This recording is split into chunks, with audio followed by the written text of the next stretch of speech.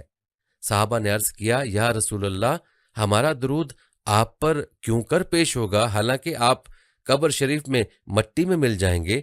آپ نے ارشاد فرمایا کہ بے شک خدا نے نبیوں کے جسم کو زمین کے لیے حرام فرما دیا، وہ نبیوں کے جسموں کو نہیں گلائے گی۔ مرنے کے بعد صدقہ جاریہ کے ثواب۔ حضرت ابو امامہ رضی اللہ تعالیٰ عنہ فرماتے ہیں کہ رسول اللہ صلی اللہ علیہ وآلہ وسلم نے ارشاد فرمایا کہ 4 شخصوں کو مرنے کے بعد بھی الٹا اجر پہنچتا رہے گا۔ ایک جس نے اسلامی سرحد کی حفاظت کی ہو، 2 جس نے علم دین کا کچھ حصہ کسی کو سکھایا ہو، 3 جس نے عوام کے فائدے کے لیے کچھ چیز وقف کی ہو، اس کا اجر بھی اس کو پہنچتا رہے گا جب تک کوئی اس سے فائدہ اٹھاتا رہے گا، جیسے کہ کسی نے مدرسہ جاری کیا یا مسافر خانہ بنوایا یا مسجد بنوائی۔ اور 4 جس نے نیک اولاد چھوڑی ہو جو اس کے لیے دعا کرے۔ اور حضرت ابو ہریرہ رضی اللہ تعالیٰ عنہ سے یہ بھی مروی ہے کہ رسول خدا صلی اللہ علیہ وآلہ وسلم نے ارشاد فرمایا، بلا شبہ اللہ تعالیٰ نیک بندے کا درجہ جنت میں بلند فرما دے گا۔ وہ کہے گا، اے خدایا، یہ درجہ مجھے کیسے ملا؟ اللہ جل شانہ ارشاد فرمائیں گے، تیری اولاد نے تیرے لیے استغفار کی جس کی وجہ سے یہ مرتبہ تجھ کو ملا۔ دوسری روایت میں ہے کہ قیامت کے روز بعض آدمیوں کے ساتھ پہاڑوں کے برابر نیکیاں ہوں گی، وہ یہ دیکھ کر عرض کرے گا کہ یہ مجھے کہاں سے ملی؟ ارشاد ہوگا، تیری اولاد کے استغفار کرنے کی بدولت تجھے یہ عنایت کی گئی ہیں۔ حضرت ابن عباس رضی اللہ تعالیٰ عنہ فرماتے ہیں کہ رسول خدا صلی اللہ علیہ وآلہ وسلم نے ارشاد فرمایا کہ میت اپنی قبر میں تمہاری مدد کا ایسا محتاج ہوتی جیسے کوئی ڈوبتا ہوا سہارا ڈھونڈتا ہے۔ پھر فرمایا وہ دعا کی منتظر رہتی ہے کہ اس کے باپ یا ماں یا بھائی یا دوست کی جانب سے اسے کچھ ثواب پہنچ جائے۔ جب اسے ان میں سے کسی کی دعا پہنچتی ہے تو ساری دنیا اور جو کچھ دنیا میں ہے اس سب سے زیادہ اس کو وہ دعا محبوب ہوتی ہے، اور بے شک زمین والوں کی دعا سے اللہ تعالیٰ قبر والوں کو پہاڑوں کے برابر ثواب پہنچتا ہے، اور بے شک زندوں کا ہدیہ مردوں کے لیے ان کے واسطے استغفار کرنا ہے۔ ایک میت کا کفن چور کے چانٹا مارنا۔ حضرت شیخ ابو اسحاق خزاری فرماتے تھے کہ ایک آدمی میرے پاس اکثر بیٹھا کرتا تھا اور اپنا آدھا چہرہ چھپائے رکھتا تھا کہ ایک دن میں نے اسے چہرہ چھپانے کی وجہ دریافت کی تو اس نے کہا کہ میں اس شرط پر تمہیں بتاتا ہوں کہ آپ اور کسی کو نہیں بتائیں گے۔ میں نے کہا ہاں، میں کسی سے نہیں کہوں گا۔ اس پر انہوں نے اپنا واقعہ سنایا کہ میں کفن چرایا کرتا تھا۔ ایک روز ایک عورت دفن ہوئی تو میں اس کی قبر پر پہنچا، اس کی پوٹ کی چادر کھینچ کر کفنی کھینچنے لگا تو مجھ سے نہیں کھینچی، لہٰذا میں نے دونوں گھٹنے زمین پر ٹیک کر اسے کھینچنا شروع کیا۔ میں کفنی کو کھینچ رہا تھا کہ اچانک اس عورت نے میرے منہ پر اس زور سے چانٹا مارا کہ اس کی 5 انگلیاں ابھر آئیں۔ میں قبر کی اینٹیں اور کفن درست کر کے واپس آ گیا اور اس دن سے توبہ کر لی کہ آئندہ کفن نہیں چراؤں گا، کیونکہ اس تماچے کی انگلیاں اب تک میرے گال پر ابھری ہوئی ہیں، اس لیے اپنا منہ چھپائے رہتا ہوں۔ اس کے قریب ایک واقعہ اور ہے کہ ایک شیخ اپنے ایک مرید کی لاش کو غسل دینے لگے تو میت نے ان کا انگوٹھا پکڑ لیا۔ انہوں نے فرمایا، بیٹا میرا انگوٹھا چھوڑ دو، مجھے معلوم ہے کہ تم مرے نہیں بلکہ ایک عالم سے دوسرے عالم کی طرف منتقل ہوئے ہو۔ ایک شخص کے لیے 30 قبریں کھودیں اور ہر ایک میں سانپ نکلا۔ ایک بے نمازی کا واقعہ ہے کہ جب وہ مر گیا تو لوگوں نے اس کے لیے قبر کھدوائی، کیا دیکھتے ہیں کہ قبر میں ایک بہت بڑا سانپ ہے۔ پھر انہوں نے دوسری قبر کھدوائی تو اس میں بھی وہ سانپ نکلا۔ غرض یہ کہ اس کے لیے 30 کے قریب قبریں کھودی گئیں اور ہر ایک میں ویسے ہی سانپ نکلتا رہا۔ آخرکار یہ سمجھ کر کہ اللہ کے عذاب سے کوئی نہیں بچا سکتا، اسی سانپ کے ساتھ اسے دفن کر دیا گیا۔ شہداء سے اللہ جل شانہ کا خطاب۔ ایک مشہور تابعی روایت کرتے ہیں کہ ہم نے حضرت عبداللہ بن مسعود رضی اللہ تعالیٰ عنہ سے اس آیت کی تفسیر پوچھی۔ آیت کا ترجمہ ہے، اور جو لوگ اللہ کی راہ میں قتل کیے گئے اور ان کو مردہ مت سمجھو بلکہ زندہ ہیں، اپنے رب کے قریب ہیں، ان کو رزق ملتا ہے۔ تو حضرت عبداللہ بن مسعود رضی اللہ تعالیٰ عنہ نے فرمایا کہ ہم اس کی تفسیر رسول اللہ صلی اللہ علیہ وآلہ وسلم سے دریافت کر چکے ہیں۔ پھر فرمایا شہداء کی روحیں سبز رنگ کے پرندوں کے پوٹوں میں ہیں، ان کے لیے عرش الہی کے نیچے قندیل لٹکے ہوئے ہیں، وہ جہاں چاہے جنت میں چلتی پھرتی ہیں، پھر ان قندیلوں میں آ کر ٹھہر جاتی ہیں۔ اللہ رب العزت نے ان سے فرمایا کہ تم جانتے ہو؟ انہوں نے عرض کیا کہ ہم کیا چاہیں، حالانکہ جہاں چاہتے ہیں جنت میں چلتے پھرتے ہیں۔ چنانچہ 3 بار خدا نے ان سے یہی سوال و جواب فرمایا۔ سو جب انہوں نے یہ سمجھ لیا کہ جب تک ہم جواب نہ دیں گے سوال ہی ہوتا رہے گا، تو انہوں نے یہ عرض کیا کہ ہم یہ چاہتے ہیں کہ ہماری روحیں ہماری جسموں میں واپس کر دی جائیں، حتیٰ کہ ہم دوبارہ تیری راہ میں قتل کر دیے جائیں۔ سو جب پروردگار عالم نے ان سے معلوم کر لیا کہ ان کو کوئی حاجت نہیں تو چھوڑ دیے گئے، اور پھر ان سے سوال نہیں کیا گیا، یعنی وہ وہاں کی کوئی چیز انہوں نے طلب نہیں کی، اور سوال کیا تو دنیا میں واپسی کا سوال کیا جو قانون کے خلاف ہے، لہٰذا پھر ان سے سوال نہ کیا گیا۔ روحوں کا سبز پرندوں کے پوٹوں میں ہونا شہداء کے ساتھ خاص نہیں، بلکہ دوسرے مومنوں کی روحیں بھی ان پرندوں کے پوٹوں میں جنت کی سیر کرتی ہیں، جیسا کہ حضرت کعب ابن مالک رضی اللہ تعالیٰ عنہ کی روایت میں ہے کہ رسول خدا صلی اللہ علیہ وآلہ وسلم نے ارشاد فرمایا، ترجمہ ہے، بلا شبہ ایمان والوں کی روحیں سبز پرندوں کے اندر ہوتی ہیں جو جنت کے درختوں سے کھاتی پیتی ہیں۔ تو برادران اسلام، قبر کے حالات، واقعات اور عذاب کے بارے میں سن کر ہم اپنی زندگی کو زیادہ سے زیادہ اعمال صالح پر خرچ کریں گے۔ آمین۔ میں اپنے آپ اور تمام سامعین کو تقوی الہی کی نصیحت کرتا ہوں۔ فرمان باری تعالیٰ ہے، یا ایھا الذین آمنوا اتقوا اللہ حق تقاتہ ولا تموتن الا وانتم مسلمون۔ آل عمران کی آیت 102 ہے۔ انسانی زندگی کے اس سفر میں متنوع اور مختلف مرحلے ہیں۔ انسان ایک عرصہ ماں کے پیٹ میں، پھر زمین کی پشت پر، اور دوبارہ جی اٹھائے جانے تک زمین کے نیچے گزارتا ہے۔ یہ سفر ظاہری طور پر بہت طویل ہے، لیکن جلد ہی نپٹ جاتا ہے اور ختم ہو جاتا ہے، کیونکہ دنیا کسی بھی زندہ چیز کا مستقل ٹھکانہ نہیں ہے۔ عقل مند شخص جب دنیا کے اتار چڑھاؤ دیکھتا ہے، فنا ہوتی زندگی پر نظر دوڑاتا ہے، تو اس کے دل پر رقت اور گدازی طاری ہو جاتی ہے۔ قبر ایسی منزل ہے جہاں تک ہر مسافر نے پہنچنا ہے، اور نصیحت کے لیے قبر کا نام ہی کافی ہے۔ رسول اللہ صلی اللہ علیہ وآلہ وسلم کا فرمان ہے، بے شک قبر بھینچتی ہے، اگر کوئی قبر کے بھینچنے سے بچ پاتا تو وہ سعد بن معاذ ہوتے۔ امیر المومنین عثمان بن عفان رضی اللہ تعالیٰ عنہ جب قبر پر کھڑے ہوتے تو اتنے اشکبار ہو جاتے کہ آپ کی داڑھی بھی تر ہو جاتی۔ تو آپ سے کہا گیا کہ آپ جنت اور جہنم کو یاد کر کے اتنا نہیں روتے، لیکن قبر کو یاد کر کے رو دیتے ہیں۔ تو انہوں نے کہا، میں نے رسول اللہ صلی اللہ علیہ وآلہ وسلم سے سنا تھا کہ قبر آخرت کی پہلی منزل ہے، اگر اس سے کوئی بچ گیا تو اس کے بعد والے مرحلے آسان ہیں، اور اگر اس سے نجات نہ پا سکا تو اس کے بعد والے مرحلے بہت شدید ہوں گے۔ سیدنا عثمان نے مزید یہ بھی کہا کہ آپ صلی اللہ علیہ وآلہ وسلم کا یہ بھی فرمان ہے، اللہ کی قسم میں جتنا بھی خوفناک منظر دیکھ لوں، لیکن قبر کا منظر اسے بھی زیادہ دہشت ناک ہوگا۔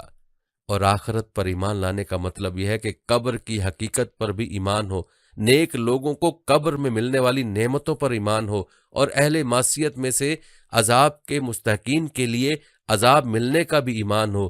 آپ صلی اللہ علیہ وآلہ وسلم کا فرمان ہے کہ اگر یہ خدشہ نہ ہوتا کہ تم مردوں کو دفن کرنا ہی چھوڑ دو گے تو میں اللہ سے دعا کرتا کہ تمہیں وہ عذاب قبر سنوا دے جو میں سنتا ہوں۔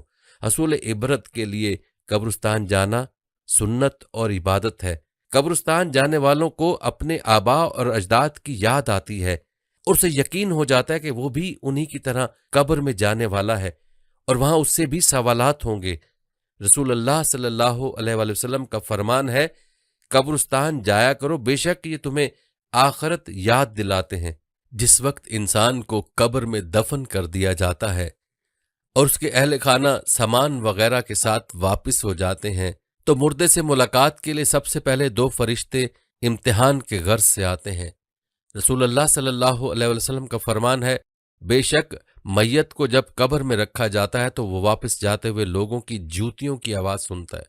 اگر میت مومن ہو تو نماز اس سر کے پاس کھڑی ہو جاتی ہے، روزہ دائیں جانب کھڑا ہو جاتا ہے، زکوٰۃ بائیں جانب، اور صدقہ دعا سمیت لوگوں کا تعاون وغیرہ جیسے رفاہی کام اس کے پاؤں کی جانب کھڑے ہو جاتے ہیں۔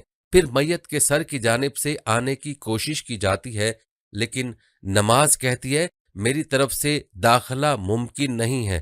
پھر دائیں جانب سے آنے کی کوشش کی جاتی ہے تو روزہ کہتا ہے میری جانب سے داخلہ ممکن نہیں۔ پھر اس کی بائیں جانب سے آنے کی کوشش کی جاتی ہے تو زکوٰۃ کہتی ہے میری طرف سے داخلہ ممکن نہیں۔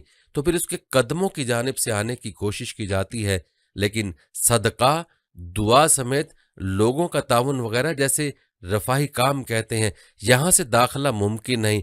تو پھر میت سے کہا جاتا ہے بیٹھو، تو میت بیٹھ جاتی ہے اور اسے سورج کا منظر ایسے دکھائی دیتا ہے کہ وہ غروب ہو رہا ہے۔ اسے کہا جاتا ہے کہ تمہاری طرف یہ جو شخص آیا تھا اس کے بارے میں تم کیا کہتے ہو اور تم اس کے بارے میں کیا گواہی دیتے ہو؟ تو وہ کہتا ہے مجھے چھوڑ دو، میں نماز پڑھ لوں۔ تو وہ کہتے ہیں تم پڑھ لو گے، پہلے ہمیں ہمارے سوال کا جواب دو، تمہاری طرف یہ جو شخص آیا تھا اس کے بارے میں تم کیا کہتے ہو اور تم اس کے بارے میں کیا گواہی دیتے ہو؟ تو وہ کہتا ہے وہ محمد ہے اور میں گواہی دیتا ہوں کہ وہ اللہ کے رسول صلی اللہ علیہ وآلہ وسلم ہے، آپ اللہ کی جانب سے حق لے کر آئے۔ اس پر فرشتے کہتے ہیں تم ساری زندگی اسی پر قائم رہے اور اسی پر تمہاری وفات ہوئی، انشاءاللہ اسی پر تمہیں اٹھایا جائے گا۔ پھر اس کے لیے جنت کے دروازوں میں سے ایک دروازہ کھول دیا جاتا ہے اور کہا جاتا ہے یہ جنت میں تمہاری جگہ ہے اور وہ کچھ ہے جو اللہ نے تیرے لیے تیار کیا ہے، تو بہت زیادہ خوشی اور مسرت محسوس کرتا ہے۔ پھر اس کے لیے جہنم کا ایک دروازہ کھول کر کہا جاتا ہے اگر تم اللہ کی نافرمانی کرتے تو یہ جہنم میں تمہاری جگہ اور وہ جو کچھ ہے جو اللہ نے تیرے لیے تیار کر رکھا تھا، تو وہ بہت زیادہ خوشی اور مسرت محسوس کرتا ہے۔ پھر اس کے لیے قبر کو 70 ہاتھ تک فراخ کر دیا جاتا ہے، قبر کو منور کر دیا جاتا ہے اور اس کے جسم ویسے ہی لوٹا دیا جاتا ہے جیسے وہ شروع میں تھا۔ اس کی روح کو پاکیزہ پرندوں میں شامل کر دیا جاتا ہے۔ یہ پرندے جنت کے درختوں میں رہتے ہیں، یہی اللہ تعالیٰ کا فرمان کا مطلب ہے۔ سورہ ابراہیم 27 نمبر آیت ہے، اللہ تعالیٰ ایمان لانے والوں کو قول ثابت کے ذریعے دنیا اور آخرت کی زندگی میں ثابت قدم بناتا ہے، اور جب کافر کے سر کی جانب سے آنے کی کوشش کی جاتی ہے تو کوئی چیز مانے نہیں ہوتی، پھر دائیں جانب سے اس کے پاس آیا جاتا ہے تو کوئی چیز رکاوٹ نہیں بنتی، پھر بائیں جانب سے آیا جاتا ہے تو کوئی رکاوٹ نہیں آتی، پھر قدموں کی جانب سے آیا جاتا ہے تو کچھ رکاوٹ نہیں ہوتی، پھر اسے کہا جاتا ہے اٹھ کر بیٹھو، تو وہ رعب اور دہشت کی حالت میں اٹھ کر بیٹھ جاتا ہے۔ اسے کہا جاتا ہے تمہارے ہاں یہ جو شخص تھا اس کے بارے میں تم کیا کہتے ہو اور تم اس کے بارے میں کیا گواہی دیتے ہو؟ تو وہ کہتا ہے کون سا شخص؟ اسے اس کا نام ہی معلوم نہیں ہوتا، تو اسے بتلایا جاتا ہے محمد کے بارے میں، تو وہ کہتا ہے مجھے نہیں معلوم، میں تو وہی کہہ دیتا جو لوگوں کو کہتے سنا تھا۔ تو اسے کہا جائے گا تم نے اپنی زندگی اسی طرح گزاری اور اسی پر تمہیں موت آئی اور اسی پر تمہیں انشاءاللہ اٹھایا جائے گا۔ پھر اس کے لیے جہنم کے دروازوں میں سے ایک دروازہ کھول دیا جاتا ہے اور کہا جاتا ہے یہ جہنم میں تمہارا ٹھکانہ ہے اور یہ سب کچھ اللہ نے تمہارے لیے تیار کر رکھا ہے۔ تو وہ شدید حسرت اور ندامت میں چلا جاتا ہے۔ پھر اس کے لیے جنت کے دروازوں میں سے ایک دروازہ کھول کر اسے کہا جاتا ہے اگر تم اللہ کی اطاعت کرتے تو یہ تمہارا ٹھکانہ ہوتا اور اللہ تعالیٰ نے تمہارے لیے یہ کچھ تیار کر رکھا تھا۔ اس سے اس کی حسرت اور ندامت مزید بڑھ جائے گی اور پھر قبر تنگ ہونا شروع ہو جائے گی، یہاں تک کہ اس کی پسلیاں آپس میں داخل ہو جائیں گی، اور یہی وہ تنگ زندگی ہے جس کے بارے میں اللہ تعالیٰ نے فرمایا سورہ طٰہٰ آیت 124 میں، اور جو میرے ذکر سے اعراض کرے تو اس کے لیے تنگ زندگی ہے اور ہم اسے روز قیامت اندھا کر کے اٹھائیں گے۔ اسے طبرانی نے معجم الاوسط میں اور ابن حبان نے صحیح ابن حبان میں روایت کیا ہے۔ اسلامی بھائیوں،